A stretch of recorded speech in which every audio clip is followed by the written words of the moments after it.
오늘은 두려워하지 말고 믿기만 해라 라는 제목으로 함께 말씀을 나누도록 하겠습니다. 지난주에 작년과 올해 이제 주변에서 사랑하는 사람들을 잃은 분들을 위해서 이제 기도하는 시간을 좀 가졌거든요. 이제 그렇게 기도하던 중에 성령께서 오늘 아침에 이제 희망의 메시지를 전하라는 영감을 주셔서 이제 오늘 말씀을 준비했습니다. 그래서 오늘 여러분 중에도 사랑하는 사람과 이별을 통해 가슴이 찢어지는 경험을 아직도 하고 계시다면 오늘 예수님의 임재와 말씀을 통해 또 위로받고 또 치유를 경험하시는 그러한 안식일이 되기를 간절히 바랍니다. 지난 3주 동안 우리가 마가복음을 공부했습니다. 그러면 우리가 퀴즈 한 문제를 내볼까요? 다 준비되셨나요? 마가복음 5장은 어떤 사건으로 시작합니까? 네, 다 맞췄을 거라고 생각합니다. 예수님과 제자들이 갈릴리 호수 반대쪽으로 가시죠. 그렇죠? 그곳은 이제 거라사인의 지방인데 이제 또 이방인들의 지역이기도 했습니다. 이제 그곳에 도착을 하자마자 누가 맞이합니까? 이제 마귀 군대가 들어가 있는 사람을 만납니다. 이제 예수께서는 그 마귀들을 사람에게서 나오게 하고 무엇에 들어가게 하죠? 네, 그곳에 있었던 2천여 마리의 돼지에 그 귀신이 들어가는 것을 허락하십니다. 그래서 이야기를 짧게 줄이면 동네 사람들이 이제 그곳에 와서 보죠. 그리고 자신들의 그 돼지와 귀신 들렸던 사람에게 일어난 일을 보고는 이제 두려워하면서 예수님께 그곳을 자기들이 살고 있는 그곳에서 떠나달라고 이제 간곡히 요청을 합니다. 그런데 여러분 한번 생각해 보세요. 만약 그들이 예수님께 떠나달라고 하지 않고 그곳에 있어달라고 간청해서 예수님이 그곳에 며칠 더 머물러셨다면 어떤 일이 벌어졌을까요? 사실 이 비슷한 일이 8장에서 일어났습니다. 그렇죠? 그런데 그렇다면 예수님이 그곳에 더 머무셨다면 그날 적어도 마가복음 5장에 기록된 두 가지 사건이 그 다음에 일어난 두 가지 사건이 기록되지 않을 수도 있었습니다. 그렇죠? 돌아오지 않으셨으니까 반대쪽으로. 그리고 적어도 한 사람은 예수님이 다시 호수 반대쪽으로 그날 돌아오지 않으셨기 때문에 그 사람의 삶이 온전히 파괴되어 버릴 수도 있었습니다. 여러분, 우리는 하나님의 시간을 모릅니다. 또 하나님의 시간을 이해하지도 못합니다. 그렇기 때문에 왜 이런 일이 이때 일어나는지 우리는 알지 못할 때가 많은 것이죠. 그래서 우리는 하나님의 시간이 최선임을 믿는 믿음이 필요합니다. 그래서 저와 여러분에게 삶에 어떠한 일이 어떤 시간이 일어날 때 하나님께서 우리에게 최선의 것을 주셨다는 것을 믿는 믿음이 우리에겐 필요합니다. 그렇다면 그날 예수께서 그들이 사는 마을의 그 갈릴리 호수 반대쪽으로 도착하지 않았다면 그의 인생이 무너져 버릴 수도 있었던 한 사람을 만나보겠습니다. 그의 이름은 야이로입니다. 그는 회당장 중에 한 명이었습니다. 그래서 회당장은 어떤 사람이었냐면 이제 장로들에서 임명이 되었고 회당 예배와 관련된 업무 또 회당을 관리하는 업무를 총괄하는 사람이었습니다. 이 사람에게 딸이 있었습니다. 12살짜리 딸이 있었는데 어떤 상태였죠? 병으로 죽어가고 있었습니다. 이미 곡하는 사람들과 음악하는 사람들을 고용한 상태였습니다. 이 유대 장례식 문화에서는 이 전문적으로 곡하는 사람들이 있었고 그 사람들을 고용했고 또 이제 음악을 하는 사람들을 고용을 했습니다. 한국도 몇십 년 전까지만 해도 상주들이 곡을 했습니다. 그런데 요즘은 장례식에도 곡하는 것은 거의 볼 수 없는 것 같긴 합니다. 이제 그에게는 이 아버지에게는 오직 한 가지 희망밖에 남아있지 않았어요. 그 희망은 무엇이었을까요? 바로 예수님께 기대는 것이었습니다. 그는 예수님을 보자 간절히 애걸합니다. 그래서 마가복음 5장 23절에 보면 내 어린 딸이 죽게 되었사오니 오셔서 손을 얹으사 그로 구원을 받아 살게 하소서라고 했습니다. 여러분, 마가복음 3장의 시작에 보면 어떤 일이 일어난지 기억하시죠? 그렇죠? 그날은 안식일이었어요. 근데 손마른 사람을 예수께서 안식일에 고치셨습니다. 이 일로 인해서 바리새인들은 바로 예수님을 어떻게 죽일까 간구하기 시작합니다. 이것이 바로 그 당시 유대 종교 지도자들의 분위기였습니다. 그런데 이 야이로가 누구입니까? 누구라 그랬어요? 회당 예배를 책임지고 있는 회당장이었습니다. 종교 지도자 중에 한 명인 것이죠. 그런데 그에게는 지금 어떤 것도 눈에 보이지 않았어요. 오직 무슨 일념으로요? 딸을 살리겠다는 마음으로 예수님 앞에 엎드렸습니다. 누가 감히 이 사랑에 대해서 뭐라고 말을 하겠습니까? 우리 자녀 여러분, 여러분의 부모님도 야이로처럼 여러분을 사랑한다는 사실을 꼭 기억하시기 바랍니다. 예수님도 이런 사랑에 반응을 안 하실 수 없으셨습니다. 그래서 그와 함께 또 제자들과 함께 그의 집을 향해 걸어가기 시작했습니다. 그런데 이때 그 발걸음을 멈추게 하는 사람이 있었습니다. 누구였습니까? 12년 동안 혈류병으로 고생한 여인이 그 발걸음을 멈추게 합니다. 이때 야이로의 마음이 어땠을까요? 정말 속이 바짝바짝 타지 않았을까요? 그렇죠? 그런데 예수께서 멈추시고 그녀와 이야기를 할 때 아마 야이로의 심장 박동수는 최고치를 기록했을 것입니다. 그리고 속이 다 말라버렸을 거예요. 이렇게 예수님과 그 여인이 대화를 하고 그 대화가 끝나지 않았는데 누가 옵니까? 야이로의 집에서 온 사람이 하늘이 무너지는 소식을 전합니다. 당신의 딸이 죽었습니다. 어찌하여 선생을 더 괴롭게 하나이까? 어느 부모가 살면서 이런 말을 듣고 싶어 하겠습니까? 그렇죠? 자식을 먼저 보내는 일이 부모에게 있어서는 가장 슬픈 일입니다. 근데 사실 자녀뿐만 아니라 모든 사랑하는 사람들의 죽음은 우리를 이 슬픔의 깊은 구렁 속으로 떨어뜨립니다. 할머니가 돌아가시던 때가 기억이 납니다. 학교에서 돌아왔는데 부모님은 집에 계시지 않았습니다. 그래서 여동생이 할머니에게 방을 쓰려고 할머니 보고 일어나시려고 하니까 할머니가 움직이지 않으셨어요.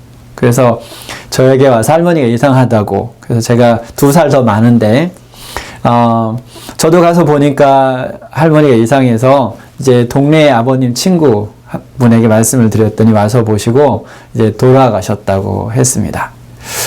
그래서 할머니는 오후에 낮잠을 주무시다가 그냥 영원히 일어날 수 없는 깊은 잠에 빠지셨습니다. 또 아버지도 한 25년쯤에 돌아가셨는데 제가 신학대학원에 입학하던 해였습니다.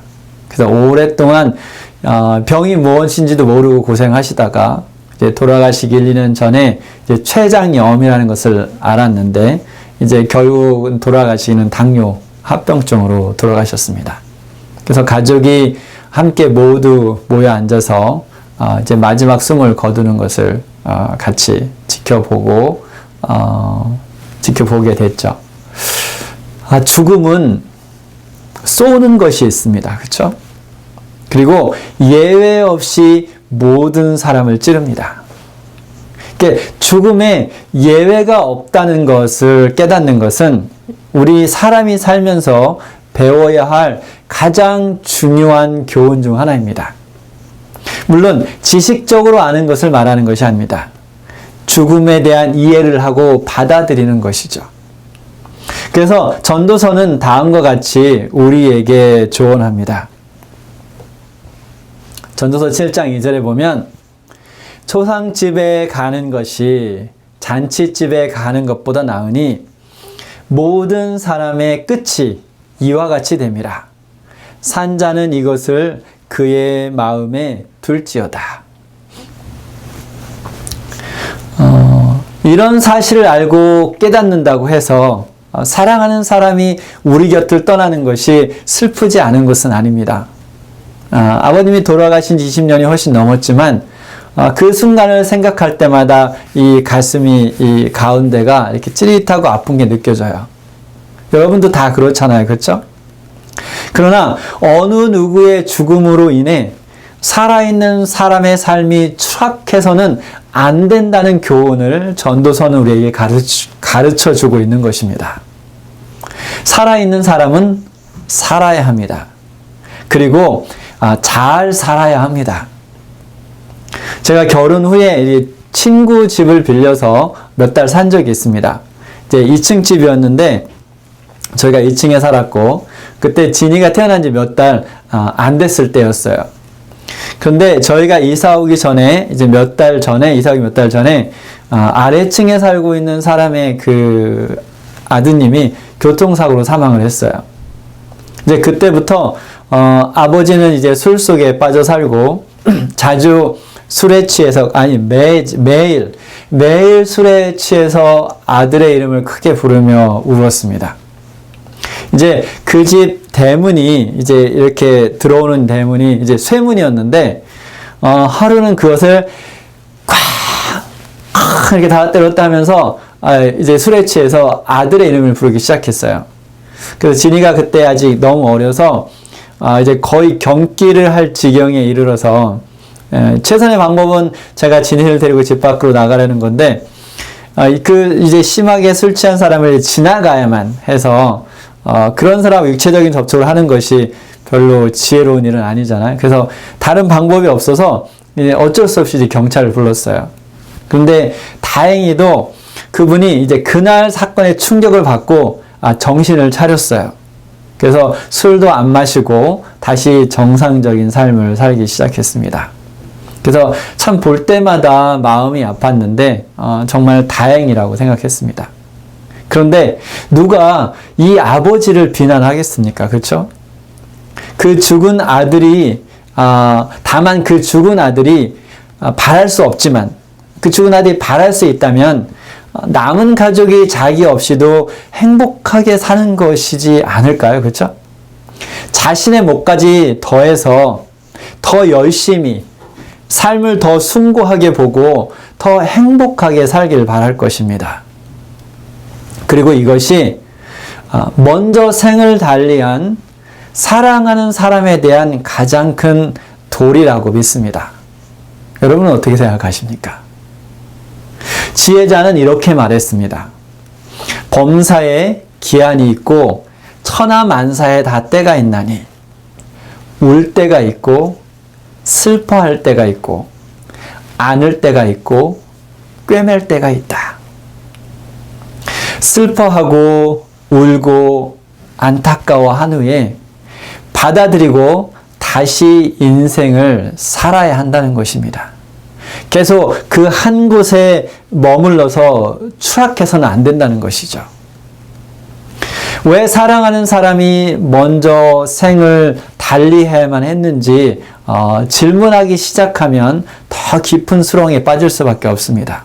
그리고 그 수렁에서 점점 더 빠져나올 수 있는 힘을 잃어버리게 되는 것이죠. 결국 울고 슬퍼하고 그 다음에는 받아들이고 다시 일상으로 돌아와야 한다는 것이 전도서의 가르침인 것입니다. 딸의 죽음의 소식을 들은 야이로에게는 누가 있었습니까? 두려워하지 말고 믿기만 해라 라고 말씀하실 예수께서 옆에 계셨습니다.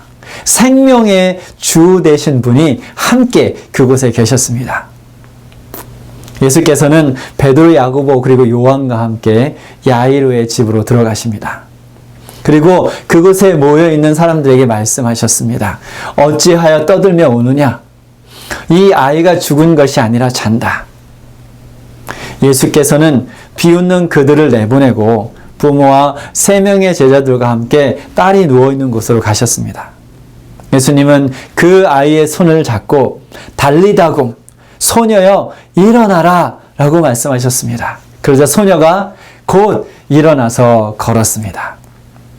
여러분, 비록 예수님이 소녀의 손을 잡고 그 손을 일으켰지만 그 시간 그 소녀만 일어났던 것이 아니라 무너졌던 아버지 어머니의 마음도 그들의 삶도 다시 일어났던 것입니다. 곡소리는 기쁨의 노래로 바뀌었습니다. 절규는 덩실덩실 춤으로 바뀌었습니다. 예수님의 임재 속에서 그분의 능력이 있는 곳에서 아버지와 어머니는 위로를 받았고 그 소녀는 생명을 다시 얻었습니다. 다시 태어났습니다.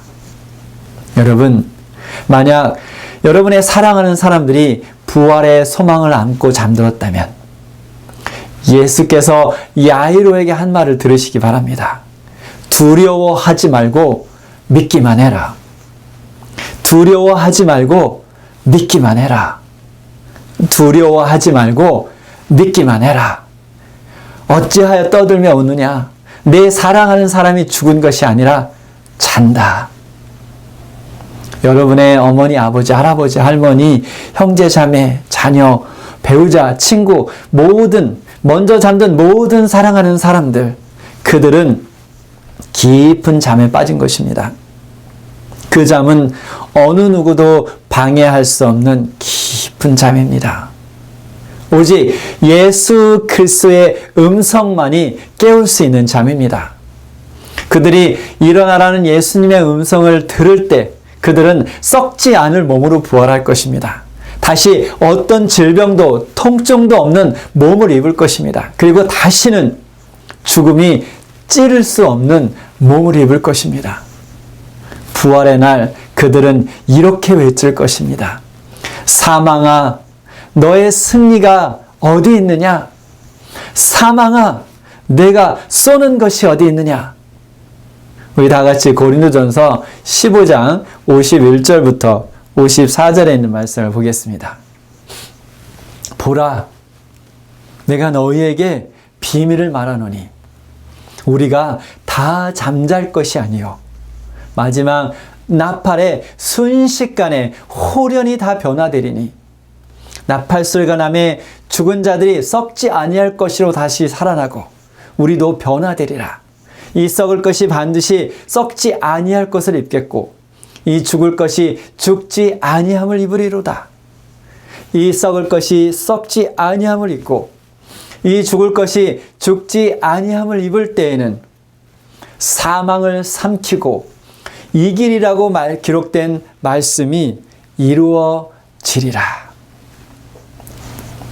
우리 사랑하는 교인 여러분, 이 부활의 소망을 가지시고 신실한 삶을 사시기 바랍니다. 영생의 소망을 품고 사시기 바랍니다. 여러분이 사랑했던 사람들을 하나님의 나라에서 다시 만날 소망을 안고 사시기 바랍니다. 그런데 여러분, 만약에 예수님을 영접하지 못하고 생을 달리한 사랑하는 사람들은 어떻게 해야 할까요? 제가 여러분에게 말씀드리고 싶은 것은 그들의 삶을 판단하지 말라라는 것입니다. 여러분, 제자들이 예수님께 누가 구원을 받을 수 있습니까? 라고 질문했을 때 예수님께서는 이렇게 대답하셨습니다. 마가복음 10장 27절에 사람으로는 할 수 없으되 하나님으로는 그렇지 아니하니 하나님으로서는 다 하실 수 있느니라. 여러분, 하나님만이 한 사람의 구원을 결정할 수 있습니다. 사람은 한 사람의 구원을 말할 수 없습니다. 여러분, 혹시 여러분의 사랑하는 사람들이 하나님을 여러분의 아는 범위 내에서 하나님을 믿지 못하고 생을 달리했다면 그들을 하나님 손에 하나님의 자비에 맡기시고 여러분은 하나님의 자녀로서 충실한 삶을 사는 것이 최선임을 믿습니다.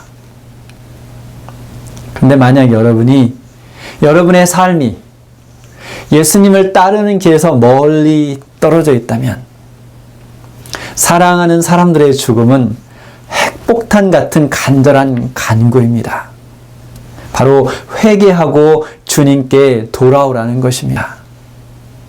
여러분, 근데 아직 예수님을 영접하지 않았다면 예수님을 영접하고 부활의 소망을 가지라는 간구인 것입니다. 살아있는 사람은 자기의 삶을 살아야 합니다. 단지 살아남는 것이 아니라 잘 살아야 합니다.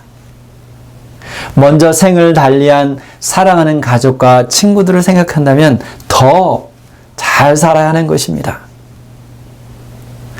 하나님께서 여러분에게 생명의 빛을 비추시기를 간절히 바랍니다. 곧 오실 예수님을 우리 함께 맞이할 수 있기를 바라면서 오늘 말씀을 마치겠습니다. 할렐루야.